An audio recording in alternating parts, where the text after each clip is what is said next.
Hey, so we had this question pop up in one of our local community chats, and we're already here recording content, so thought maybe we'd just talk about it. We just talk about it. So the question was about, oftentimes when you're in West Coast Swing classes, you will hear teachers use what we call rolling counts, which is where we count 1 and 2 and we're doing that to remind our bodies that there is movement between the counts. Continuous movement. So we say words to help us keep moving. 1 and 2 and. The problem with that is that it uses the same language as what we use to say a triple step. And as musicians and people who've worked with music before, we both had to take what we call a triple step and separate that away from what a triplet is. So a straight triple timing, Yeah. 1 and 2, 1 and 2. That's 1 and 2, 1 and 2. 1 and 2.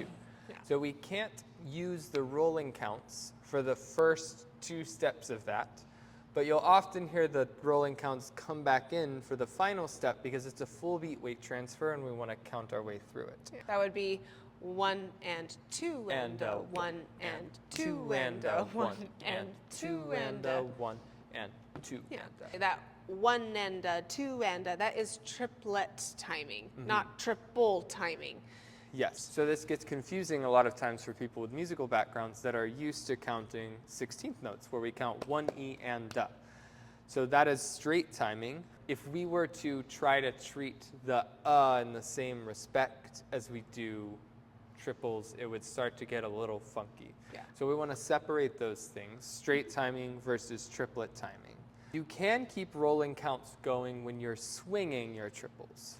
A swung 8th note is very similar to what the is on triplet timing. Yes. So if we were to do swung timing of just regular 6-count pattern, you would see 1 and 2 and 3, 4 and 5, 6 and 1 and 2 and 3 and 4 and 5 and 6 and. Nothing's happening on that and, we just keep it going so the rolling count continues on through.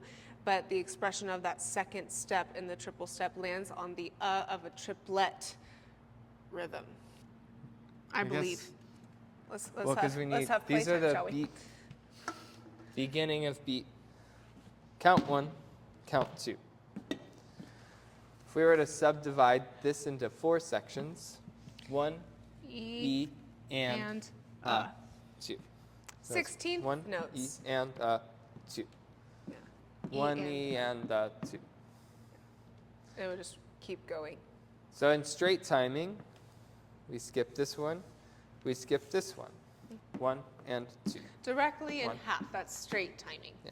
Or simple timing. If we're swinging it, we don't want to leave it here in these 16th notes rhythm. So if I skip these 2 and just step there, 1, a 2, 1, a 2. It's swung a little too hard for what usually happens. When we say that we're calling it swung timing, what we're doing is taking our straight timing and swinging this just a little bit closer. You see that didn't quite reach what this envelope usually is. It's just a little bit shy. Triplets when you subdivide a beat into 3 equal sections. So 1 and 2. So each of those beats lasts the same amount of time, or each of those sections lasts the same amount of time.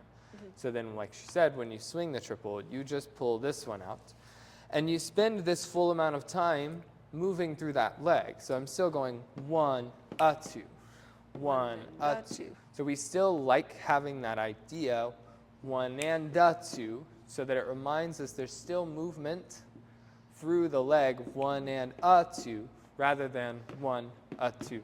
Basically, the question that we're answering right now is, what is this? That's an envelope. Yeah, that's an envelope.